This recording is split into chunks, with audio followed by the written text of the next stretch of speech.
I'm Renana Gemeiner, and I'm here at a protest against collusion with jihad. We see this collusion with jihad against all the non-Muslim minorities indigenous to the Middle East, including the Yazidis, the Chaldo-Assyrian Christians, the Mandaeans, the Jews, the Jewish state. And we'll just read a little bit about the Jewish state and the lies that are being used to destroy the Jewish state. The land of Israel was given to the Jewish people by the creator of the universe. This is stated throughout our Torah. In this week's Parsha alone, Jacob speaks to Joseph and tells him how he was blessed by Hashem and how the land was given to his descendants, that's us, the Jewish people, as an eternal possession. The Jewish people are the indigenous people of the land of Israel, living there as a sovereign nation for long periods, beginning 3,000 years ago. The land of Israel, or Eretz Yisrael, was the area of land given to the Jewish people in the Torah, as I mentioned, and it included territory for 2.5 tribes east of the Jordan River and 9.5 tribes west of the Jordan. In the 2nd century CE, approximately 5 centuries prior to Islam, Roman occupiers renamed the Jewish state Philistine. The illegal occupation of Philistine or Palestine, the Jewish homeland, or Palestine, Eretz Yisrael, by the Romans, by the Arabs, the Crusaders, the Mamluks, and the Turks, was the longest occupation in history. However, despite occupation and persecution, the Jewish people maintained their presence in Palestine, Eretz Yisrael, the land of Israel, and prayed daily for our return. Until recently, there were not large numbers of Arabs living in the Holy Land.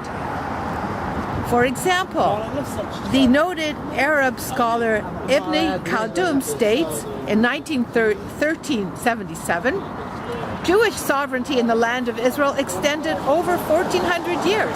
It was the Jews who implanted the culture and customs of the permanent settlement. In 1695, the Dutch scholar Hadriana Rolandi wrote, "The names of settlements were mostly Hebrew. No settlement had an original Muslim Arab name with a historical root in its location. Most of the inhabitants of the cities were Jews." In 1867, Mark Twain wrote, "There's not a solitary village throughout its whole extent, a desolate country." The population of Palestine in 1882 was 141,000 settled Arabs only, a big portion of which came into the country from Egypt in the beginning of the century. This was written by French geographer Vidal Quinet. The French should know better. If we look on our sign, you'll see a flag of Palestine in 1939.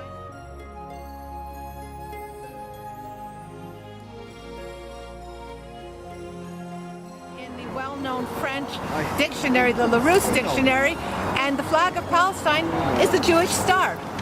I'll just read a little bit about the legal rights behind the state of Palestine, the Jewish homeland. The legal rights of the Jewish people to the land of Israel. This was written by Solomon ben Zimra, and a blessed memory, and we thank him and Howard Grief and other great scholars. In the wake of World War I, when the Central Powers, that's Germany, Austria, Hungary, Bulgaria, and the Ottoman Empire, were defeated, the Supreme Council of the Allied Powers convened the Paris Peace Conference in 1919. In Paris, this group, which had political and judicial power, created the League of Nations, which introduced the mandate system. They also concluded a number of treaties to remodel the map of Europe.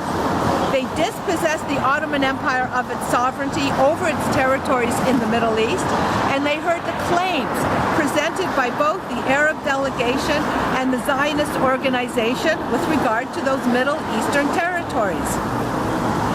In this Supreme Council of the Allied Powers was France. In April 1920 in San Remo, this group, including France, proceeded to the final adjudication of those territories. The local Arabs were granted sovereignty rights in over 96% of those territories. That's present-day Lebanon, Syria, Iraq, and later Jordan. While Palestine was granted to the Jewish people worldwide, as per the recommendations of the widely supported Balfour Declaration, which became then an act of international law. All the above territories were placed under temporary mandates on behalf of the League of Nations. Iraq and Palestine to be administered by Britain, and Syria, Lebanon to be administered by France, pending suitable conditions enabling self-government. In July 1922, the mandate for Palestine was confirmed by the Council of the League of Nations. The mandate for Palestine applied to all the territory located west of the Jordan River. That includes Judea and Samaria, what people wrongly call the West Bank. And the mandate's key statement read, quote, recognition has been thereby given to the historical connection of the Jewish people with Palestine and to the grounds of reconstituting their national home in that country, unquote.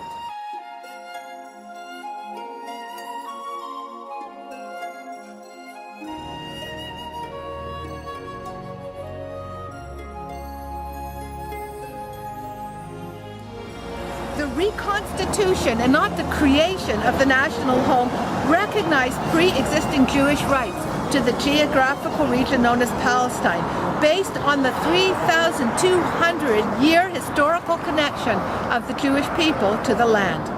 These acquired rights of the Jewish people to the land of Israel were later officially recognized by the United States in 1924 and enshrined in the UN Charter of 1945, Article 80, and in the Vienna Convention of the Law of Treaties in 1969. This terrorist conference in Paris is nothing other than collusion with the jihadist forces which continue to want to destroy the Jewish state. And we ask President Trump to look for guidance and strength from our Creator to do the right thing for all the non-Muslim minorities in the Middle East. Thank you.